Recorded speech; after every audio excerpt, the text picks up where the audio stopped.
اور وہ کھڑکی کبھی بند نہ ہو۔ حضرت عمر رضی اللہ تعالیٰ عنہ نے یہ شرط قبول کر لی اور تب سے ہی آج تک یہ کھڑکی کھلی ہے۔ مدینہ جو پہلے یثرب کے نام سے جانا جاتا تھا، کبھی یہودیوں کا تجارتی مرکز تھا، لیکن آج یہ مسلمانوں کے لیے مقدس ترین مقامات میں سے ایک ہے۔ سعودی حکومت نے اس مقدس شہر کو جدید طرز پر استوار کیا ہے، جس کے باعث کئی پرانے محلے ختم ہو گئے ہیں اور وہاں ہوٹل تعمیر کیے جا رہے ہیں۔ مسجد نبوی کی اندرونی عمارت میں 42 دروازے ہیں، جن میں کچھ خواتین اور کچھ مردوں کے لیے مخصوص ہیں۔ گیٹ نمبر 11 سے 17 اور 23 سے 31 خواتین کے لیے مختص ہے۔ جو زائرین اپنی فیملی کے ساتھ آتے ہیں، انہیں چاہیے کہ وہ انہی دروازوں کے قریب ہوٹل لیں تاکہ خواتین کو آنے جانے میں سہولت ہو۔ خواتین کے لیے روضہ رسول صلی اللہ علیہ وسلم کی زیارت عام طور پر عشاء کی نماز کے بعد کھولی جاتی ہے، جہاں وہ گیٹ نمبر 11 اور 31 سے داخل ہو کر روضہ مبارک کی پچھلی جانب جا سکتی ہیں۔ مسجد نبوی کے بیرونی دروازے 301 سے 370 تک نمبر شدہ ہیں۔ اگر آپ خریداری کے شوقین ہیں تو گیٹ 328 سے 340 کے درمیان مارکیٹس موجود ہیں، جہاں فاسٹ فوڈ برانڈز اور شاپنگ مالز بھی ہیں۔ سونے کی دکانیں بھی اس علاقے میں بڑی تعداد میں موجود ہیں۔ مسجد نبوی کے تینوں اطراف ہوٹل تعمیر کیے گئے ہیں، جو 4 قطاروں میں تقسیم ہیں۔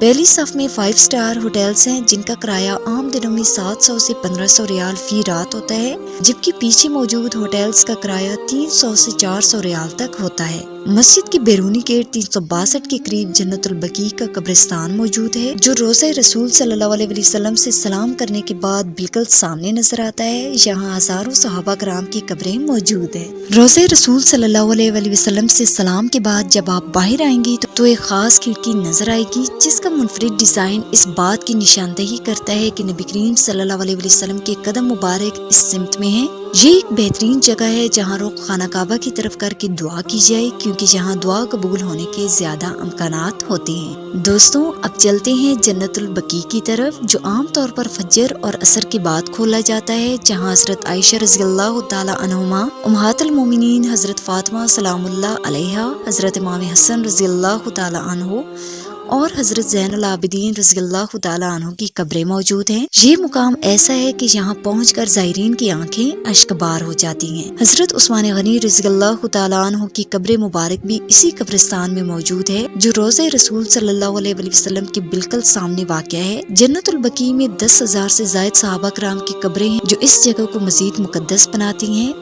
اب ہم مسجد نبوی کے 360 سے 312 نمبر گیٹس کی طرف چلتے ہیں، جہاں حضرت ابوبکر صدیق رضی اللہ تعالیٰ عنہ کی رہائش گاہ ہوا کرتی تھی۔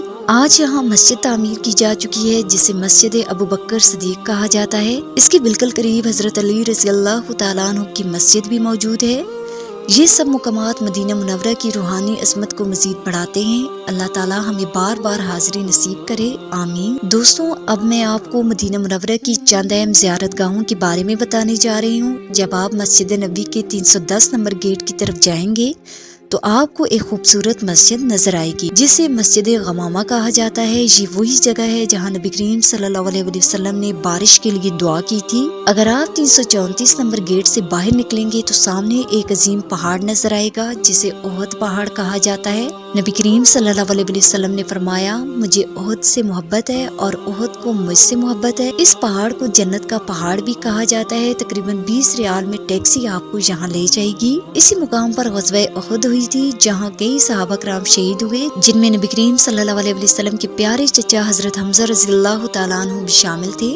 ان کی قبر مبارک بھی اسی جگہ پر موجود ہے۔ اسی جنگ میں نبی کریم صلی اللہ علیہ وسلم کے دندان مبارک بھی شہید ہوئے تھے۔ یہاں سے آگے بڑھیں تو ہم پہنچتے ہیں مسجد قباء، جو اسلام کی سب سے پہلی مسجد ہے۔ جب نبی کریم صلی اللہ علیہ وسلم نے مکہ سے ہجرت کی تو سب سے پہلے یہاں قیام فرمایا اور اسی مسجد کی تعمیر میں خود بھی حصہ لیا۔ آپ صلی اللہ علیہ وسلم اکثر ہفتے کے دن اس مسجد میں نماز ادا کرنے کے لیے تشریف لاتے تھے۔ یہ مسجد مسجد نبوی سے تقریباً 3 کلومیٹر کے فاصلے پر واقع ہے۔ ایک حدیث کے مطابق مسجد قباء میں 2 رکعت نفل ادا کرنے کا ثواب ایک مقبول عمرے کے برابر ہے۔ مسجد قباء کے قریب ہی حضرت سلمان فارسی رضی اللہ تعالیٰ عنہ کا باغ موجود ہے، جہاں لوگ خاص طور پر اجوا کھجور خریدنے کے لیے آتے ہیں۔ یہاں سے کچھ فاصلے پر بیار غرس نامی کنواں ہے، جس کی بڑی فضیلت بیان کی گئی ہے۔ بعض روایات کے مطابق نبی کریم صلی اللہ علیہ وسلم نے فرمایا کہ یہ جنت کا کنواں ہے اور اسی کنویں کے پانی سے آپ صلی اللہ علیہ وسلم نے غسل فرمانے کی وصیت کی تھی۔ آج بھی بڑی تعداد میں زائرین جہاں آتے ہیں اور اس کا پانی پیتے ہیں۔ اگر آپ مدینہ منورہ کی تاریخ کو قریب سے دیکھنا چاہتے ہیں تو 310 نمبر گیٹ سے عمر بن خطاب روڈ پر جائیں، جہاں حجاز ریلوے اسٹیشن کا ایک میوزیم موجود ہے۔ یہ وہی ریلوے اسٹیشن ہے جہاں سے سلطنت عثمانیہ کے دور میں عبد الحمید دوم نے استنبول سے مدینہ تک ٹرین چلائی تھی، جو بعد میں بند کر دی گئی۔ اس میوزیم میں آپ کو قدیم مدینہ منورہ کے مناظر اور نبی کریم صلی اللہ علیہ وسلم کے دور کی کئی تاریخی اشیاء دیکھنے کو ملیں گی۔ دوستوں، یہاں سے آگے چلیں تو آپ مسجد جمعہ پہنچیں گے، جہاں اسلام کا سب سے پہلا جمعہ ادا کیا گیا تھا۔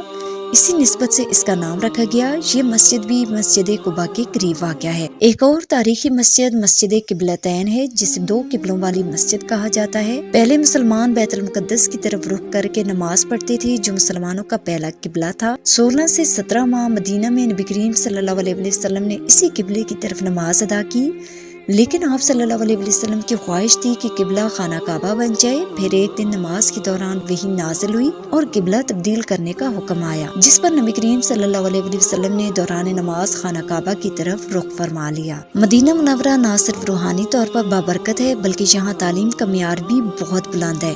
97% خواندگی کی شرح کے ساتھ سعودی حکومت کا 2030 ویژن ہے کہ اسے 100% تک لے جایا جائے۔ مدینہ کی گرمی کے باعث مسجد نبوی کے صحن میں مسٹ فینز لگائے گئے ہیں، جو پانی کے ساتھ ٹھنڈی ہوا بھی دیتے ہیں۔ گرمیوں میں یہاں کا درجہ حرارت 50 ڈگری سینٹی گریڈ تک پہنچ جاتا ہے، اس لیے یہ سہولت زائرین کے لیے بہت فائدہ مند ہے۔ اگر آپ نے سعودی عرب سے آنے والے زائرین سے البیک کا نام سنا ہو تو جان لے کہ مدینہ منورہ میں بھی اس کی 2 برانچز موجود ہیں۔ ایک برانچ 365 نمبر گیٹ کے قریب ہے اور دوسری 330 نمبر گیٹ کے سامنے طیبہ مال کے اندر واقع ہے۔ طیبہ مال میں شاپنگ کے لیے بھی بہترین دکانیں موجود ہیں، جہاں خاص طور پر خواتین کے لیے عبایا سٹورز کی بڑی تعداد دیکھی جا سکتی ہے۔ مدینہ میں زیادہ تر ہوٹلوں میں بنگلہ دیشی، انڈین اور پاکستانی افراد کام کرتے ہیں، اور صفائی کرنے والے ملازمین کی تنخواہ 1000 سے 1500 ریال تک ہوتی ہے، جس میں کھانے اور رہائش کا خرچ ہوٹل کی طرف سے دیا جاتا ہے۔ دوستوں، یہ تو صرف چند زیارت گاہیں تھیں۔ مدینہ منورہ میں اور بھی بہت سی مقدس جگہ موجود ہیں، جنہیں ہم کسی اور موقع پر بیان کریں گے۔ دنیا کے کسی بھی کونے میں جائیں، لیکن سب سے زیادہ سکون مدینہ میں آ کر ہی ملتا ہے۔ اللہ تعالیٰ ہمیں بار بار اس مقدس شہر کی زیارت نصیب فرمائے، آمین ثم آمین۔ ویڈیو دیکھنے کے بعد ایک بار درود شریف ضرور پڑھیں اور کامنٹس میں اپنی رائے کا اظہار ضرور کریں۔ دوستوں، اگر آپ کو یہ معلوماتی اور روحانی سفر پسند آیا ہو تو اپنی رائے کا اظہار ضرور کریں، اور جو لوگ ہمارے چینل پر نئے ہیں ان سے گزارش ہے کہ وہ سبسکرائب اور لائک ضرور کریں تاکہ مزید مقدس مقامات کے بارے میں جان سکیں۔ اگلی ویڈیو تک کے لیے اللہ حافظ۔